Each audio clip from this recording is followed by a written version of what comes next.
It's week 2 of college football. It's Saturday morning. I hope you've had your coffee. Maybe you're about to go to bed because you worked overnight and just kind of hung out and watched some of these Saturday morning college football shows. Either way, I'm glad you're here. Welcome to the channel. I'm Brian. I hope you'll subscribe if you haven't already. Hope you'll do that. A lot of you have already subscribed. For those of you who hasn't, come on, join the club. Feel the peer pressure. Anyway, I'm glad you're here. Drop me a line and let me know that you're hanging out with me this morning. So week two, we have the big games for today is Texas at Michigan. It's 12 o'clock on Fox. We also have NC State and Tennessee in Charlotte tonight. I think it's 7:30 on ABC. I have to check that and make sure that's the correct network. But anyway, those are the two big games for today. Now, last night we had three games played. BYU and SMU got together. SMU looked blah in their first week against Nevada. And then they played some, I think, no-name team last week, and they handled business, But in the preseason, a lot of people thought that SMU would be a dark horse for the ACC title. And last night they lost to BYU 18-15. Now, if you want to look at that game with a glass half full approach, you could say, well, it was a defensive battle. Folks, I'm going to tell you by watching that game that neither one of these teams are elite. So, great. You want to have an approach that was a good defensive battle. That's wonderful. But that game did not consist of two elite teams. BYU won 18-15. Next up, Indiana, which, by the way, the ACC looks even worse. The ACC is continuing to look worse. I have my theories on that. I'll talk about that in just a moment. Indiana played a teeny tiny school and won 77-3. Really no big deal there. Wait till the Hoosiers are having to play someone that actually has a pulse, and you can see whether you should celebrate or not. But hey, at least you won the games. You beat a bad team bad. That's one of the first rules of a team getting better is beating bad teams bad. Next up, going into double overtime, Duke and Northwestern playing up in Evanston. It went into double overtime. Duke wins 26-20. And, I mean, it's what you expect out of these two teams, a closer game. But at the end of the day, Duke is not the Duke team that they were in the first half of the season last year when they had Riley Leonard and Jordan Waters. You're not seeing that dominance out of them. It's just two mediocre teams getting together, and Duke outlasted them in double overtime. So the Dukies are 2-0. Northwestern's 1-1. But I don't think that's anything for ACC fans to get all fired up about. Let's go back to the schedule. I talked about this yesterday on my video, but I'm going to go back over some of these games. As I said, Texas and Michigan, they kick off in less than 2 hours. That's the biggest game of the day, 12 o'clock on Fox. And let's pause there for a second. So the big noon kickoff, the Fox equivalent of game day, which, by the way, I'm really, really enjoying. It's not as obnoxious as game day has become over the past 10 years. Game day has just it's had its good moments. And what's interesting to me is some of the good people that they had on there, they fired or they let go or didn't renew their contract. And then they turn around and they bring on someone else that may or may not be enjoyable. And that's just been going on, over the years. Of course, they still have Herbstreit. Some people like Herbstreit. Some people don't. I think overall I like Overall, I like Herbstreit.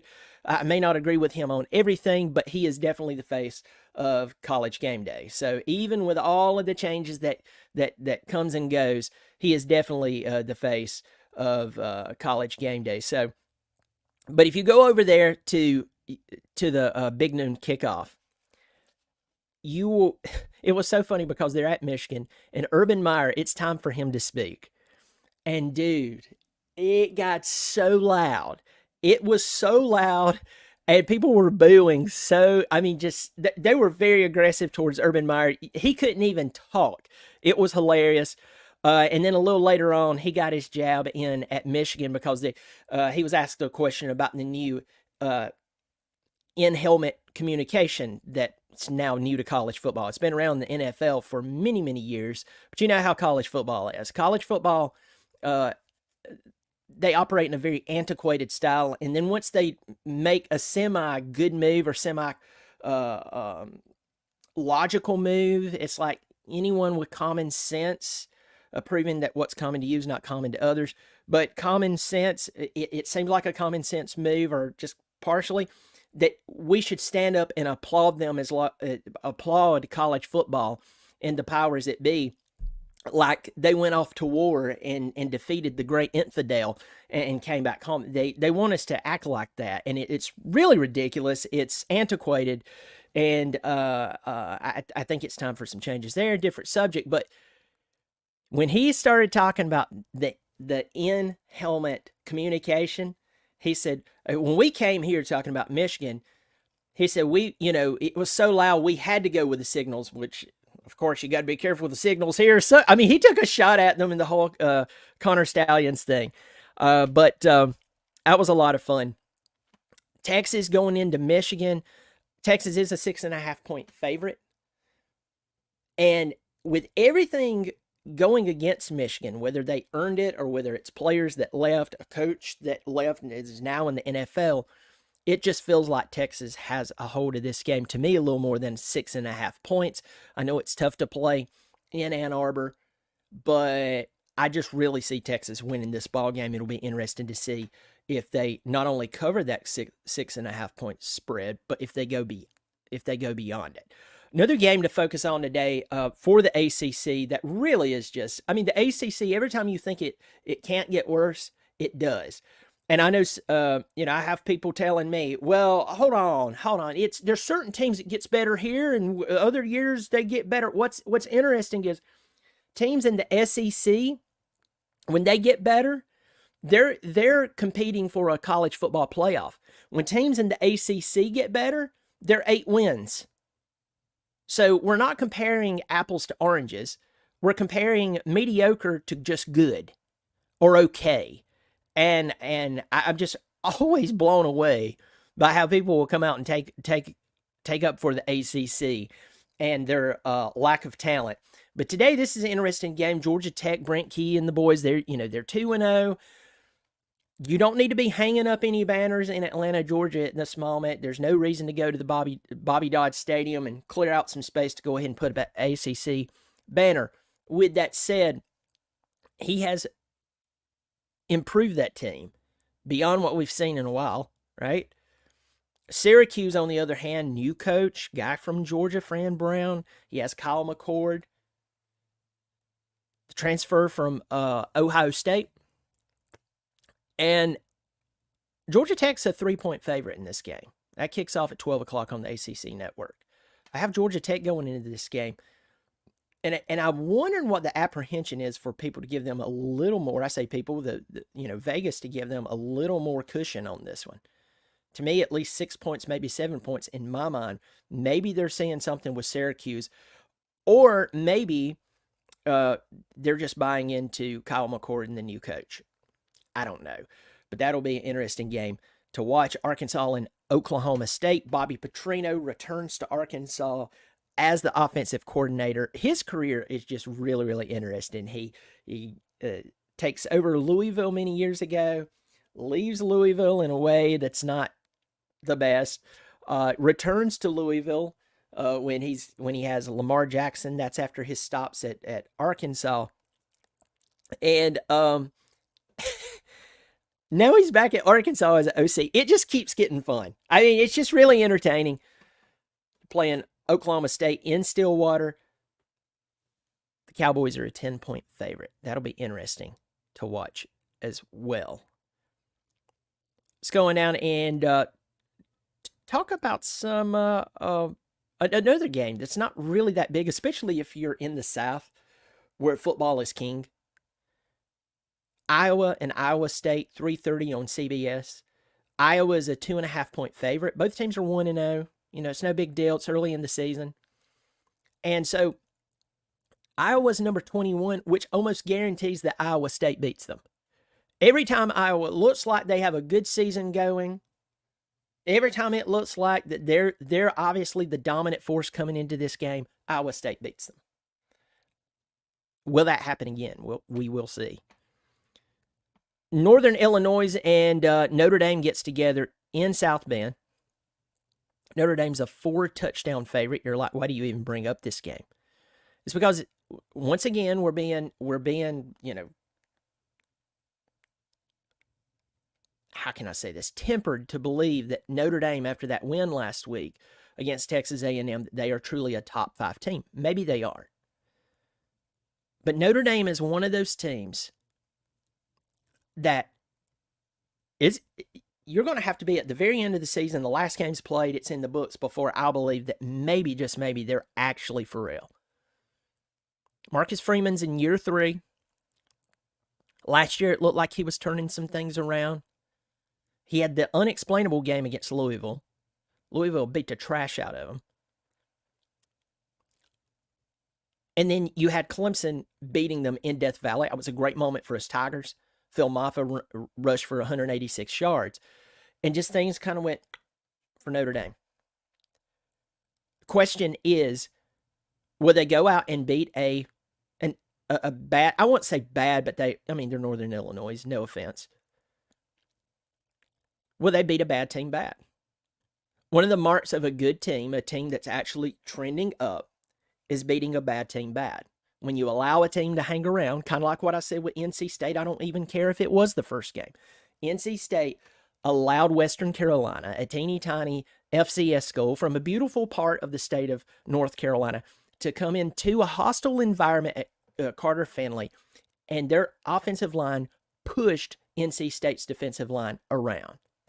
So how, if you want to play this whole argument of how, NC State, this was their first game and blah, blah, blah, blah, blah, that's the same for Western Carolina. So, you have to, if the argument can be true on one side, we got to flip it to the other. So, will Notre Dame come in and take care of business against Northern Illinois? That's a great question.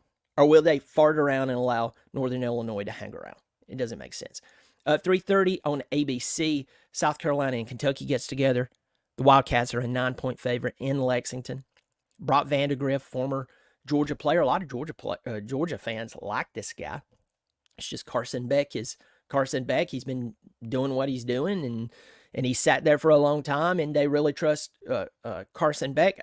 After he played against Clemson, did he do anything that costed the Georgia Bulldogs the game, or put the game in a place of a toss up to where they could potentially lose? No, not even remotely close. Not even remotely close.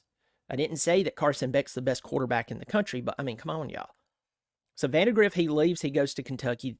Both teams are 1-0, but if you watch that South Carolina and Old Dominion game last week, Old Dominion's quarterback, I think he turned over the ball either in fumble or interception 4 times. And 2 of those times were that I can think of, 3 of them actually were in critical moments. One of them, Old Dominion was about to score, and he threw into coverage, didn't see the South Carolina defensive back there, it got intercepted. That's a touchdown right there, and that would have been the difference. He turned over the ball a couple other times. It kept South Carolina in it. They barely won the game. The question is, how will they come out and perform against Kentucky?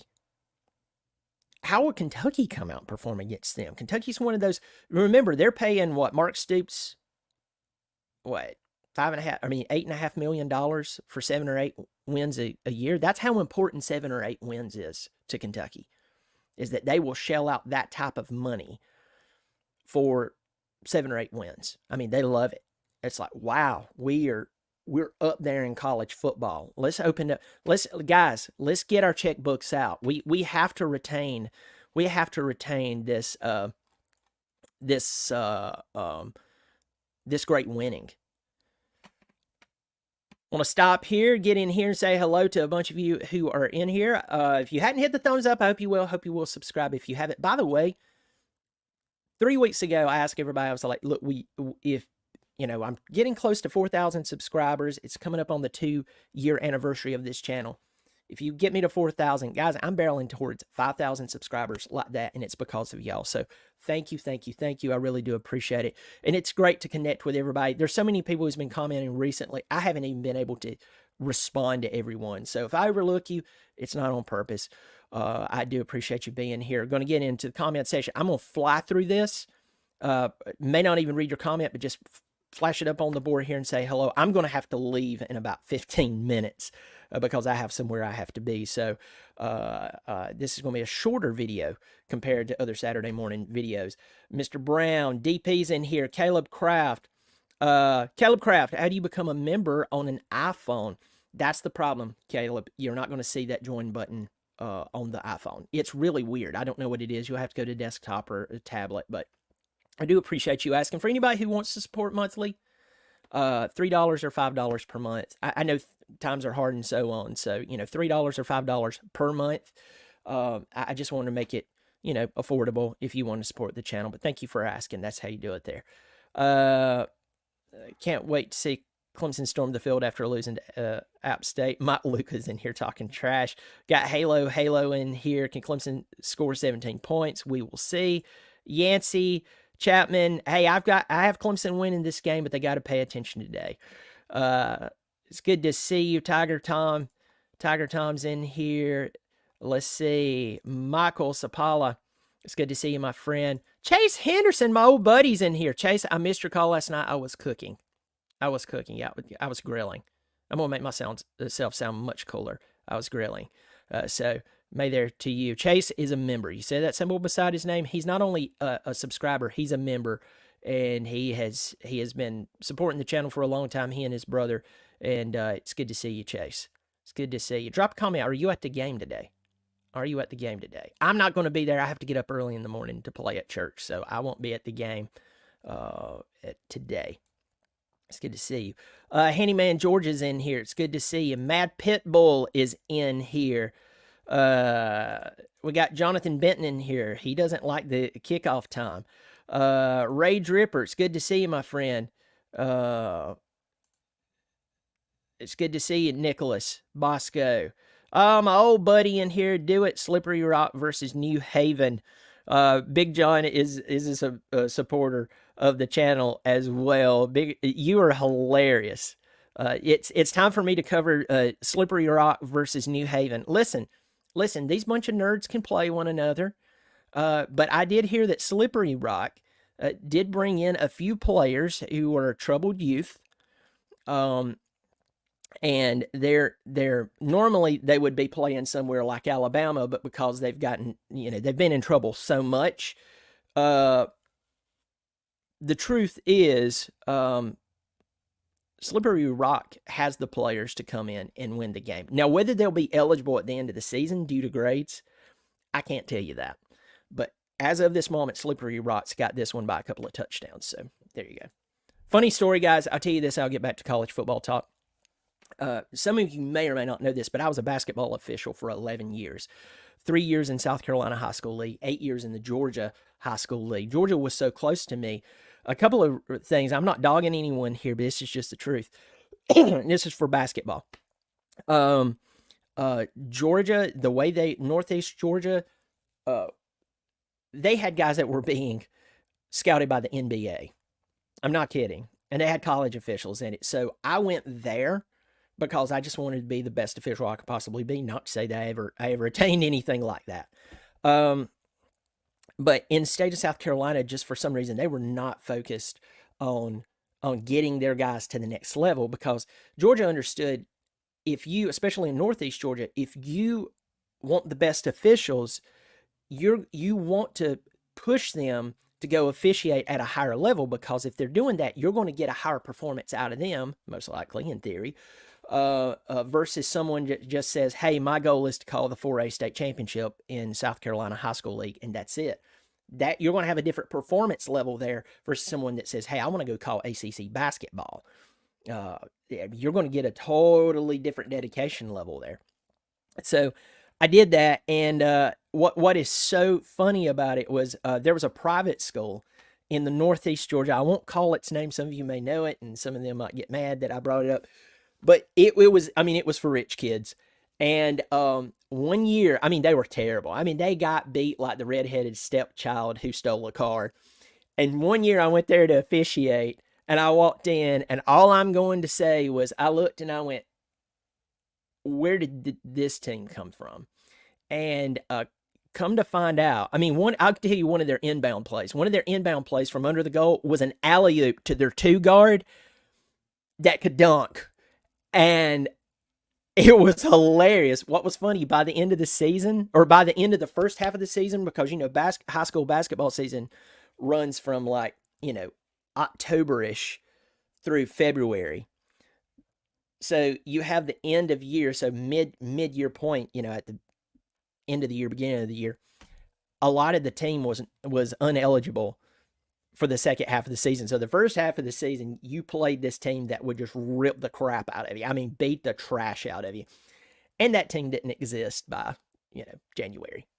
So that's when I brought up New Haven and Slippery Rock. I was actually thinking of that because that's something that I was saying. Right now they're eligible to play, but you give it to the end of the year, they won't be.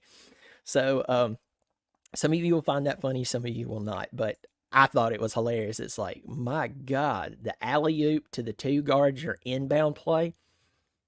2 months later, he wasn't at the school. I mean, he was at the school. He just wasn't playing anymore. All right, let's get back in here. Let's get back in here. We have Old Dominion, East Carolina. These two teams getting together. Old Dominion's a 1.5 point favorite. In this game, they're playing at Old Dominion. That'll be an interesting game to watch. I've always wanted to go to East Carolina Stadium. I know it's at Old Dominion, but just throwing that out there. Just wanted to go out there. I've seen pictures of it. It seems interesting. Also, Marshall and Virginia Tech's getting together. Virginia Tech blowing it against Vanderbilt. Yet another ACC team doing ACC things. A team that I thought would give Clemson a run for their money, and who says they don't? I mean, Clemson doesn't have an offense. You have to have both sides of the football. And they're still a 20-point favorite over Marshall.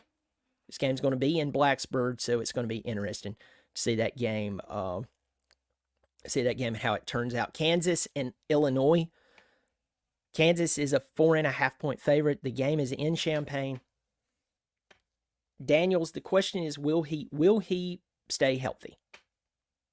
Will he stay healthy? That has been the problem for Kansas. But their head coach, they need to erect a statue of that guy. And let me tell you this, he proves that coaching matters. And by the way, everybody, I have my comments turned off. I can't see any comments right now. It's just so I can focus, so I'm not ignoring you. And also, I like to make my comments and someone not think, oh, he's talking trash to me. I'm not. I'll talk some trash just for fun here and there. But what I'm saying, I want to say it from the bottom of my heart and not pinpoint anyone. Kansas proves that coaching matters. Do you think that people are beating down the door to go to Kansas to play football? The correct answer is no. And coaching matters, coaching matters, coaching matters. Florida shows this. Florida proves that coaching matters because you can still recruit in and bring in guys from the transfer portal, very talented players, and still be terrible. Miami proves this. Coaching matters. Miami is, the argument about them for many, many years is that they have been in the hotbed of recruiting in the United States. I jokingly said the other day that a high school, or not a high school coach, but a college coach, a recruiter could go to the local McDonald's, stop into the restroom just to take a dump because his stomach's messed up, and a 3-star recruit sitting beside him in the next stall, and it's no big deal. That's South Florida football for you. That is South Florida football for you. And Miami can recruit like crazy. They can bring in guys from the transfer portal. They can't coach. They haven't been able to coach. And so a lot of people, while they're obsessed with the transfer portal, and pause there, I'm not anti-transfer portal. I'm not. I'm not on the side of things as far as Dabo Swinney is, as deep into it as he is, because there's so many thoughts here in one mouth to say that. So I'll try to lay it out chronologically without going on some rant. This is not an anti-Dabo rant. It's just a disagreement with the guy. The same Dabo who says he wants to keep his culture and he doesn't want to bring in guys from the outside, there are holes in his argument. And by the way, he can do whatever he wants to because he's the head coach. Now, he can't do whatever he wants to and expect success. Success demands a very specific discipline that you have to adapt over time. Talk to brilliant minds in business and they'll tell you that. Don't forget me. Nick Saban had to adapt. But the problem with that argument is if Dabo brings in someone out of high school who's a freshman, right, and they outplay a junior, he made the same promise to both of their families. So if you want to be loyal to the entire team, you're going to have to start the best player, which means you're going to have to break your promise to the guy that you promised. Hey, we're going to give you a fair shot and all this bunch of good stuff. And he's a junior and you have to sit him. He's been there longer than the freshman that came straight out of high school. So there's that. The transfer portal is full of players that are not that good. But you do have your select few players like Riley Leonard.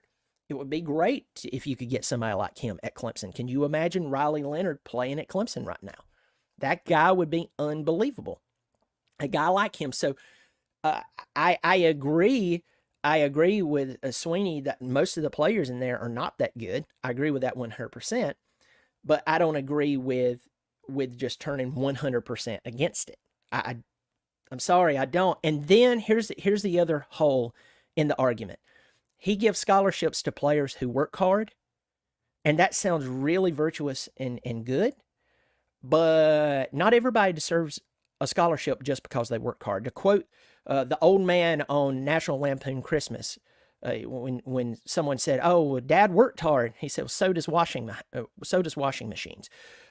Just because a player works hard does not mean they deserve a scholarship, especially when that's one of your reasons that you say that you can't go get transfers.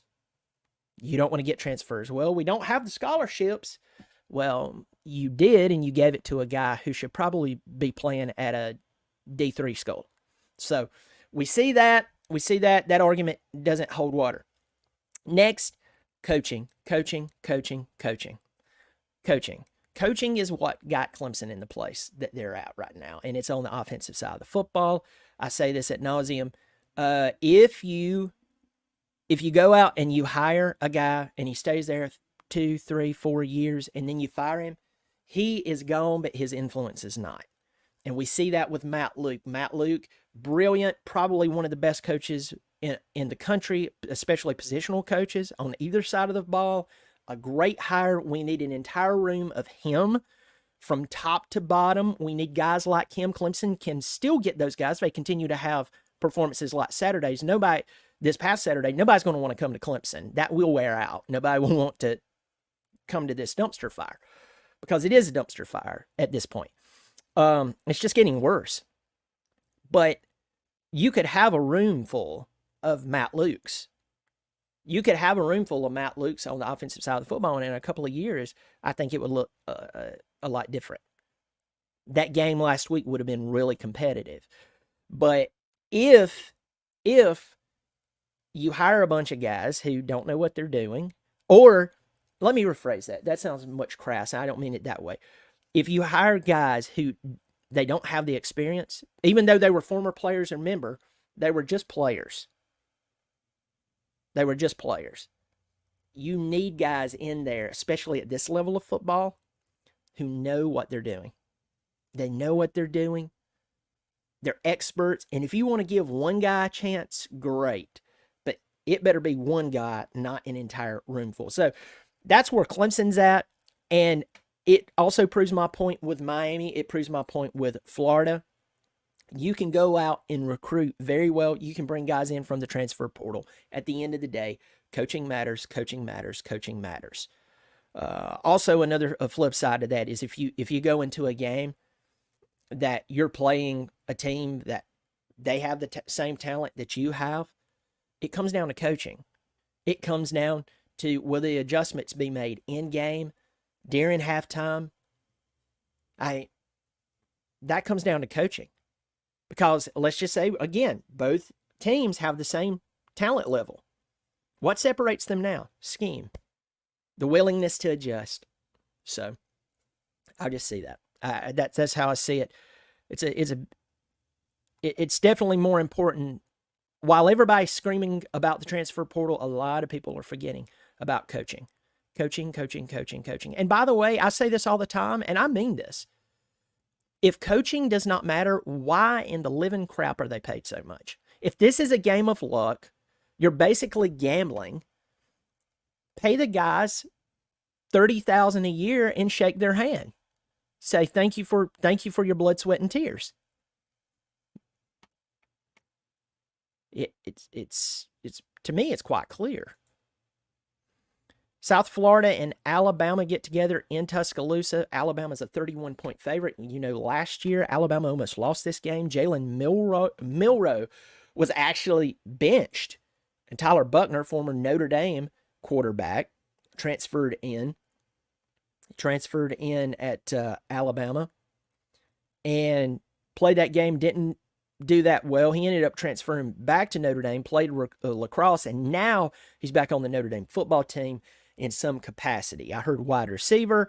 But then again, the other day when I was watching the A&M game, it looked like he was on the sidelines calling signals to Riley Leonard. So I don't know. There's 69 of you in here. I hope you'll drop a comment and say hello. Right before I go, say hello to a few other people. WB2DX, it's good to see you. Tiger Tom, what kind of pay did you get for a game as a high school ref? Not enough to quit my job, but I will tell you that at the time, Georgia paid significantly more than South Carolina. So if you wanted to do it for extra money, I don't know what they're paying now, but it was laughable. It was laughable for you to call like a middle school game. And you'd be surprised how many varsity guys and guys that had experience were calling JV games. They would send them out there just for the experience. And they're paying, I know for middle school, and I want to say JV, they were paying like double what South Carolina was. So WB2DX is in here. Stubbed my pinky toe. What's up, Brian? Decided to see how Clemson's offense is going to struggle this week. I bet so. Alex Porter, Cade hasn't thrown a touchdown since North Carolina. We got Buckeye in here. Got Kalen DeBoss in here. We got Bad Loafer. Rob Ellens in here, and Dale. Folks, I'm going to have to go. I'm going to have to leave here and go take care of something. I'm glad you're here. I hope you have a great day. I hope you be safe. I hope you get to watch a bunch of football and get to relax. I hope you will subscribe. There's a lot of you that has subscribed, but if you haven't subscribed, I hope you will. Remember, it's free. I do appreciate it. Y'all take care of yourself, and as always, good or bad, it's definitely bad now. Go Tigers.